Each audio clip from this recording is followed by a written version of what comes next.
오늘 하나님 주신 말씀은 스가랴 3장 1절에서 5절 말씀입니다. 스가랴서 3장 1절에서 5절 말씀 보겠습니다.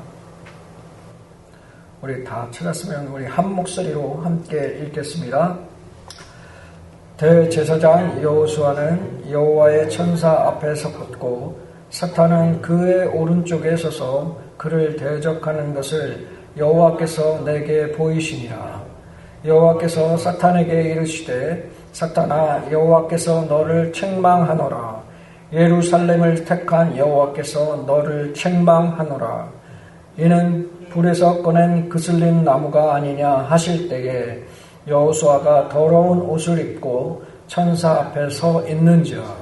여호와께서 자기 앞에 선 자들에게 명령하사 그 더러운 옷을 벗기라 하시고 또 여호수아에게 이르시되 내가 네 죄악을 제거하여 버렸으니 네게 아름다운 옷을 입히리라 하시고 내가 말하되 정결한 관을 그의 머리에 씌우소서 하며 곧 정결한 관을 그 머리에 씌우며 옷을 입히고 여호와의 천사는 곁에 섰더라. 아멘. 할렐루야. 8월달 특별 기도 집회의 두 번째 날 살아계신 주님 앞에 나온 저와 우리 모두에게 성령님의 만져주심이 있기를 예수 그리스도의 이름으로 축복합니다. 어제 우리는 내 마음의 악을 씻어버리라 라는 말씀 앞에서 마음속에 오래 머물러 있었던 그 죄를 하나님께 가져가야 함을 붙들었습니다. 오늘 말씀은 그 다음 질문을 우리에게 보여줍니다.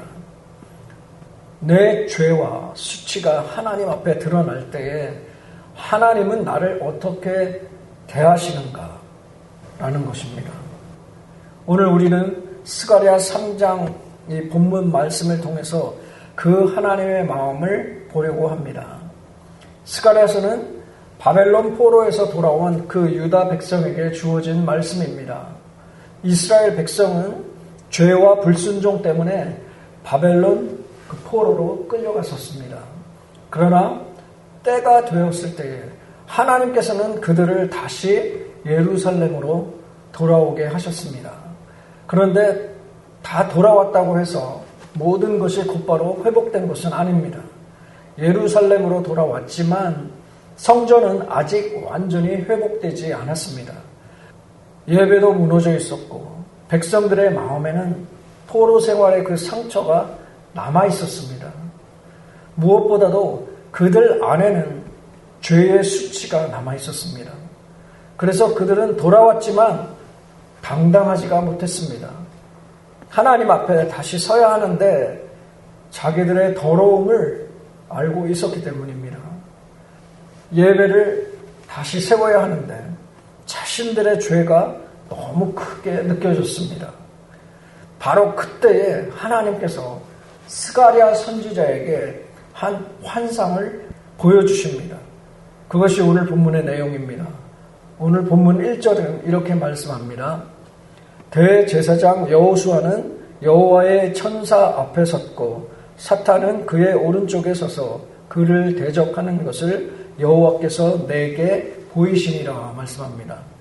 여기서 사탄은 고발자로 등장을 합니다. 그는 대제사장 여호수아의 그 더러운 옷을 보고 고발을 합니다. 주님, 저 사람의 옷을 보십시오. 저런 꼴로 서 있는 사람이 어떻게 대제사장입니까? 저런 백성이 어떻게 다시 하나님을 섬길 수 있겠습니까? 저들이 어떻게 다시 예배자가 될 수 있겠습니까? 안 그렇습니까, 주님?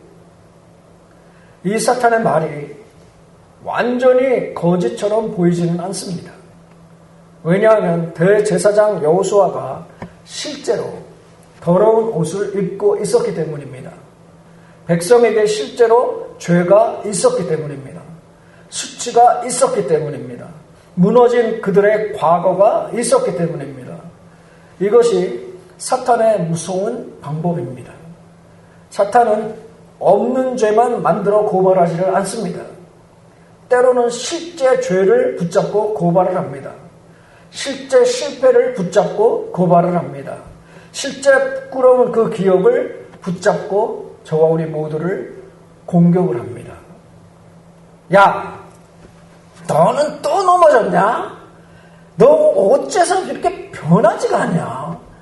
너 그런 너 같은 놈이 무슨 기도를 해? 무슨 철학에 너는 무슨 1분 기도도 못하겠다.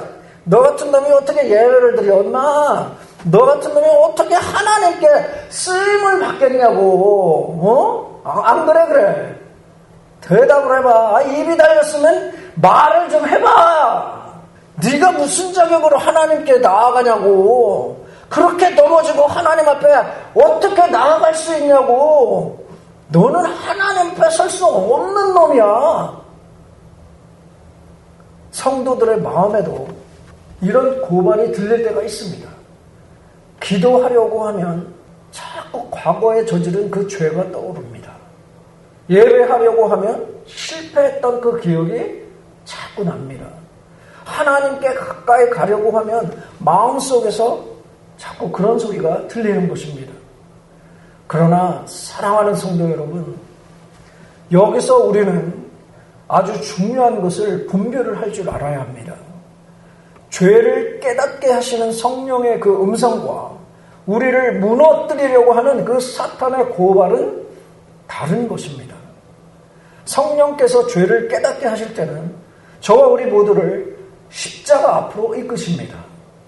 그러나 사탄의 고발은 우리를 하나님에게서 도망치게 만듭니다. 더 멀어지게 만드는 것입니다. 성령께서 죄를 비추실 때는 회개와 회복으로 이끄십니다. 그러나 사탄의 고발은 절망과 수치심으로 저와 우리 모두를 묶어버립니다. 성령님은 말씀하십니다. 그 죄를 가지고 주님께 나와라. 숨지 말고 자백해라. 십자가의 은혜를 붙들어라. 그러나 사탄은 말합니다. 숨어라. 포기해라. 너는 이미 끝났다. 너는 다시 설 수 없어. 그냥 너 인생 마감해. 오늘 우리는 이 차이를 분별해야 합니다. 하나님의 빛은 저와 우리 모두를 살리기 위해서 비추십니다. 그러나 사탄의 고발은 우리를 죽이기 위해 들추어내는 것입니다. 하나님의 책망은 우리를 아버지께로 돌아오게 합니다.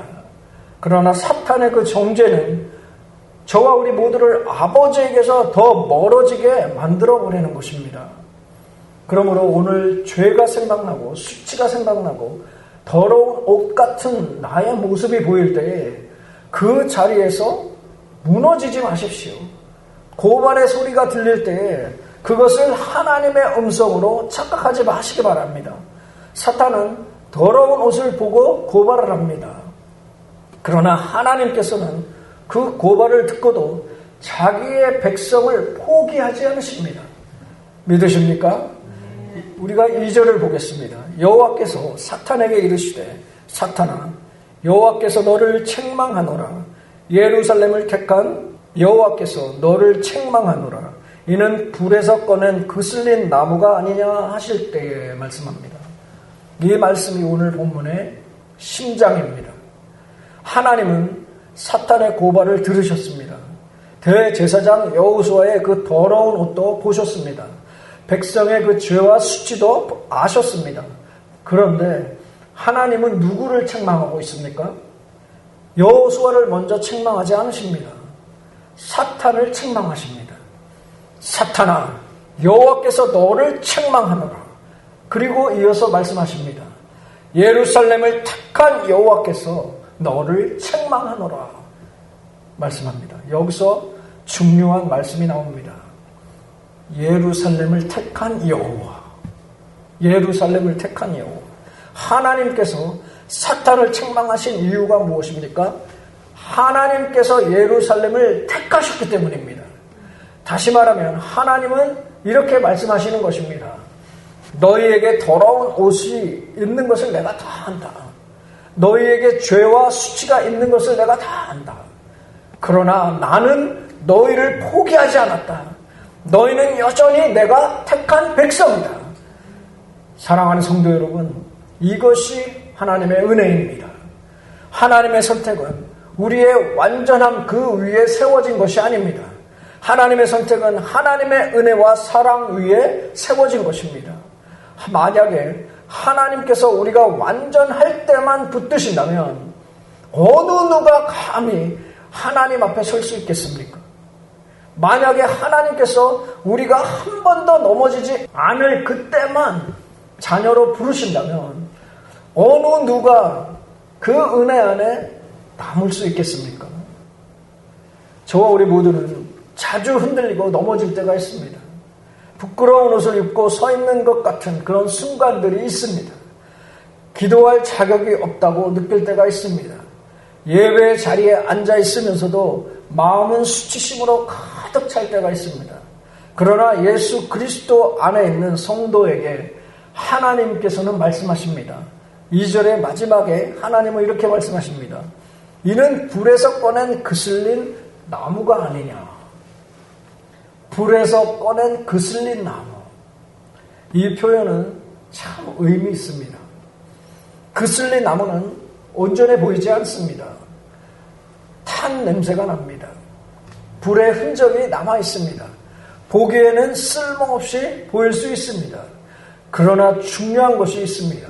중요한 것이 무엇입니까? 그 나무가 불 속에 그대로 있지 않고 꺼내져 있다는 것입니다. 꺼내져 있다는 것. 이스라엘 백성은 바벨론 포로라는 그 불을 통과했습니다. 그들의 죄의 결과를 겪었습니다. 그들은 수치와 고통을 경험했습니다. 그러나 하나님은 그들을 불 속에 완전히 버려두지 않으셨습니다. 꺼내셨습니다. 저와 우리 모두 마찬가지입니다. 우리의 인생에 그슬린 흔적이 있을 수 있습니다. 죄의 그 흔적이 있을 수 있습니다. 실패의 흔적이 있을 수 있습니다. 상처의 흔적이 있을 수 있습니다. 부끄러운 나의 과거가 남을 수 있습니다. 그 냄새가 남아있을 수 있습니다.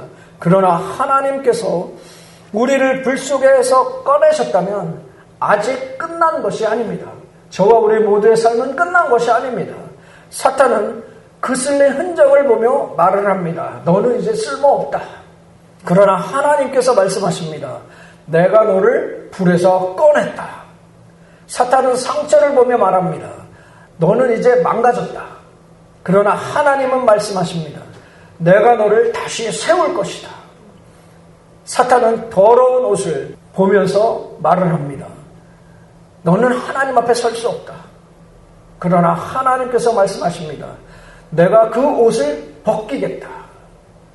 이것이 저와 우리 모두를 향한 하나님의 아버지의 마음이고 은혜입니다. 하나님은 죄를 가볍게 보지 않으십니다. 그러나 자기 백성을 고발하는 그 고발자에게 넘겨주지 않습니다. 하나님은 더러움을 모른 척하지 않으십니다. 그러나 더러운 옷을 입었다고 자기 자녀를 버리지 않으십니다. 하나님은 거룩하신 분이십니다. 그래서 죄를 다루십니다. 그러나 하나님은 저와 우리 모두의 아버지이십니다. 그래서 죄인인 저와 우리 모두를 회복시키십니다. 믿으십니까? 이것이 오늘 저와 우리가 붙들어야 할 복음의 문입니다. 큰 문입니다. 계속해서 4절을 보겠습니다. 여호와께서 자기 앞에 선 자들에게 명령하사 그 더러운 옷을 벗기라 하시고 또 여호수아에게 이르시되 내가 내 죄악을 제거하여 버렸으니 내게 아름다운 옷을 입히리라 하시고 말씀합니다. 여기서 은혜가 있습니다. 그 더러운 옷을 벗기라. 하나님은 더러운 옷을 그대로 두지 않으십니다. 하나님은 수치를 그대로 방치하지 않으십니다. 하나님은 죄책감에 묶인 채 살게 하지 않으십니다. 그리고 말씀하시죠. 내가 네 죄악을 제거하여 버렸으니 말씀합니다. 여기서 누가 죄악을 제거합니까? 여호수아가 아닙니다. 백성이 아닙니다. 사람의 노력도 아닙니다. 사람의 결심도 아닙니다. 바로 하나님이 하십니다. 내가 네 죄악을 제거했다. 이것이 은혜입니다. 우리는 더러운 옷을 입고 하나님 앞에 섰지만 우리 힘으로 그 옷을 깨끗하게 만들 수 없습니다. 우리는 죄에서 벗어나려고 애쓰지만 죄의 깊은 뿌리를 우리 스스로 뽑을 수는 없는 것입니다. 우리는 수치를 감추려고 하지만 감춘다고 깨끗해지는 것이 아닙니다. 하나님이 벗기셔야 합니다. 하나님이 제거하셔야 합니다. 하나님이 입히셔야 하는 것입니다. 그리고 우리가 계속해서 5절에 보면 스가랴 선지자가 환상 가운데 말을 합니다. 내가 말하되 정결한 관을 그의 머리에 씌우소서 하매 곧 정결한 관을 그 머리에 씌우며 옷을 입히고 여호와의 천사는 곁에 섰더라 말씀합니다.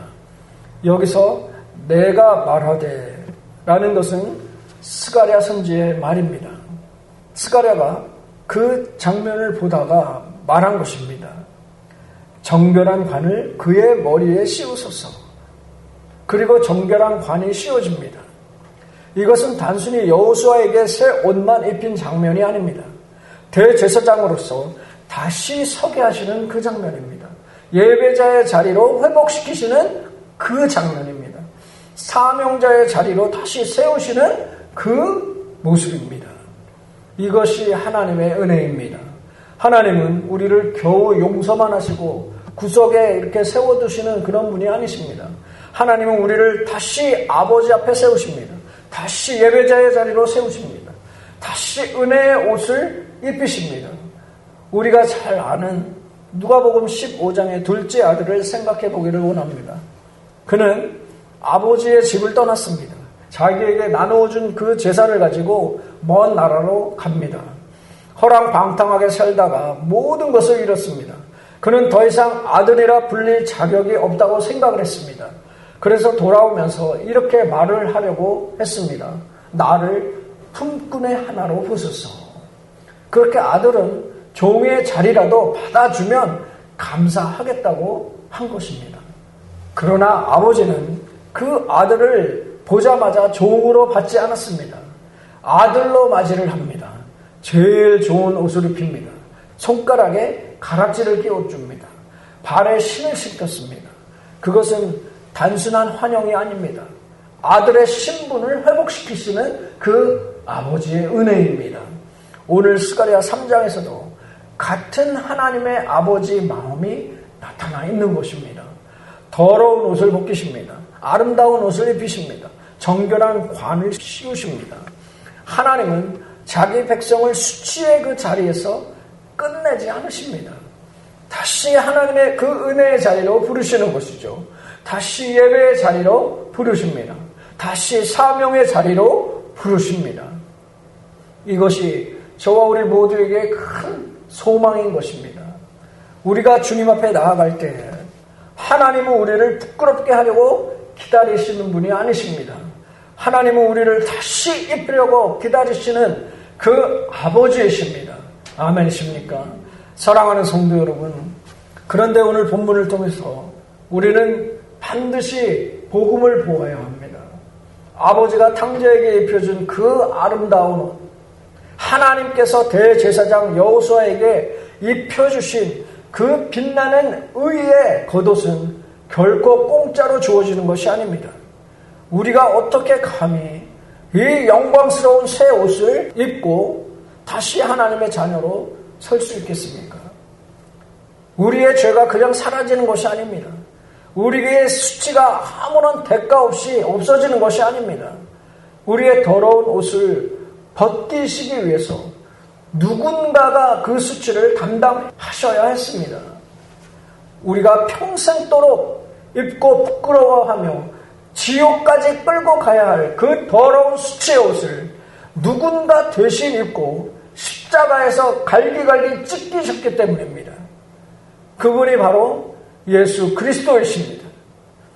골고다 언덕, 그 십자가에 매달린 예수 그리스도를 바라보시기 바랍니다. 로마 군병들은 십자가 밑에서 예수님의 옷을 다 벗기고 제비 뽑아 나누어 가졌습니다. 아무런 죄 없으신 그 하나님의 아들, 그 만왕의 왕이신 그 예수님이 수많은 구경꾼들 그 앞에서 완전히 발가 벗겨지신 그 모습을 보이셨습니다. 사람들은 침을 뱉었습니다. 조롱했습니다. 우주에서 가장 거룩하신 분이 세상에서 가장 끔찍하고 비참한 그 수치를 온몸으로 당하신 그 모습입니다. 예수님이 왜 그토록 철저하게 수치를 당하셔야만 했습니까?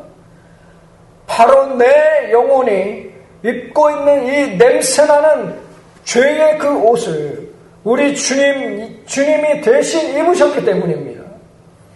내가 사탄 앞에서 당해야 할 그 조롱, 내가 지옥에서 당해야 할 그 멸망, 내가 마땅히 감당해야 할 그 모든 수치심을 우리 예수님이 십자가에서 직접 온몸으로 받아내셨기 때문입니다. 그러나 여러분, 복음은 여기서 끝나지 않습니다. 십자가에서 그 모든 수치를 당하고 죽으신 그 예수님은 어두운 그 무덤에 머물러 계시지 않았습니다. 사흘 만에 사망 권세를 산산조각내시고 가장 영광스러운 몸으로 부활하셨습니다. 부활은 무엇을 의미합니까? 사탄의 모든 고발이 완전히 무효가 되었고 우리의 죄값이 완벽하게 지불되었다는 그 하나님의 강력한 선포입니다. 우리의 더러운 옷은 십자가에서 영원히 소멸됐고 부활하신 그 주님이 우리에게 새 생명이라는 의의 옷을 입혀주신 것입니다. 주님이 아주 철저히 벗겨지셨기 때문에 오늘 저와 우리 모두가 죄 씻김을 받은 것입니다. 주님이 그 끔찍한 수치를 당하셨기 때문에 오늘 저와 우리 모두가 그리스도의 의라는 이 가장 아름다운 옷으로 덮임을 받게 된 것입니다. 더 나아가서 주님이 무덤을 박차고 부활하셨기에 오늘 우리가 입은 이 옷은 결코 낡아지거나 찢어지지 않는 영원한 승리의 옷, 부활의 옷, 그 옷이 된 것입니다. 이스라엘 백성들이 광야 생활을 40년 동안을 했는데도 헤어지지 않았던 그 옷, 헤어지지 않았던 그 신발 기억하십니까? 살아계신 주님이 지금도 하나님 우편에서 이 시간 저와 우리 모두를 위해서 친히 변화하고 계십니다. 그런데 감히 어떤 사탄 마귀가 우리를 다시 정죄할 수 있다는 말입니까? 이것이 복음입니다. 저와 우리 모두가 믿는 십자가와 부활의 그 위대한 능력입니다. 믿으십니까? 그러니 사랑하는 성도 여러분, 오늘 밤 더 이상 사탄의 그 정죄감에 주저앉지 마시기 바랍니다. 내 죄와 수치 때문에 나는 다시 하나님 앞에 설 수 없어라고 뒤로 숨지 마시기 바랍니다. 그것은 나의 수치를 대신해서 감당하신 그 예수님의 십자가를 헛되게 만드는 것입니다. 마귀의 참소에 귀를 기울이지 마시기 바랍니다. 나를 위해 친히 십자가를 주신 그 예수 그리스도만을 바라보시기 바랍니다. 오직 예수 그리스도만 바라보시기 바랍니다. 나를 죽음에서 생명으로 인도하신 그 예수 그리스도, 그리고 우리를 안아주시는 그 하나님 아버지의 그 음성을 들으십시오. 예루살렘을 택한 여호와가 이르노라. 너는 여전히 내가 택한 자로다. 내가 너의 죄악을 제하여 버렸다. 내 아들이 너를 위해 피를 다 쏟았으니 너는 영원히 사랑하는 내 딸이다. 내 아들이다. 말씀하십니다. 이 음성이 들리십니까? 우리의 이름은 수치가 아닙니다. 우리의 이름은 실패가 아닙니다. 우리의 이름은 버림받은 자가 아닙니다. 예수 그리스도 안에서 우리는 하나님께서 은혜로 부르신 백성입니다. 우리는 아버지께 돌아갈 수 있는 자녀입니다. 우리는 예수 그리스도의 보혈로 씻김을 받을 수 있는 자녀입니다. 우리는 다시 은혜의 그 옷을 입을 수 있는 자녀입니다. 오늘 주님 앞에 나아가기를 원합니다. 주님께서 벗기실 것입니다. 주님께서 입히실 것입니다. 주님께서 다시 저와 우리 모두를 세우실 것입니다. 오늘 이 밤 나를 위해 수치를 당하신 그 십자가의 보혈 앞으로 달려가기를 원합니다. 더러운 나의 이 모습 이대로 나의 모든 수치를 다 가지고 상처받은 모습 그대로 우리 아버지 품으로 뛰어 들어가기를 원합니다. 아버지가 오늘 우리의 더러운 옷을 벗기시고 십자가의 보혈로 씻으실 것입니다. 저와 우리 모두의 머리에 정결한 사명의 그 관을 다시 씌워주실 줄로 믿으시기 바랍니다. 나의 모든 수치를 담당하신 예수님을 부르며 주님 나를 씻어주옵소서, 나를 살려주옵소서 고백하며 기도의 자리로 나아가기를 원합니다. 그래서 오늘 이 시간 너는 여전히 내가 택한 자다 라고 말씀하시는 주님께서 정결하게 하여 주시는 그 은혜가 저와 우리 모두에게 있게 되기를 우리 구주 예수 그리스도의 이름으로 축원합니다.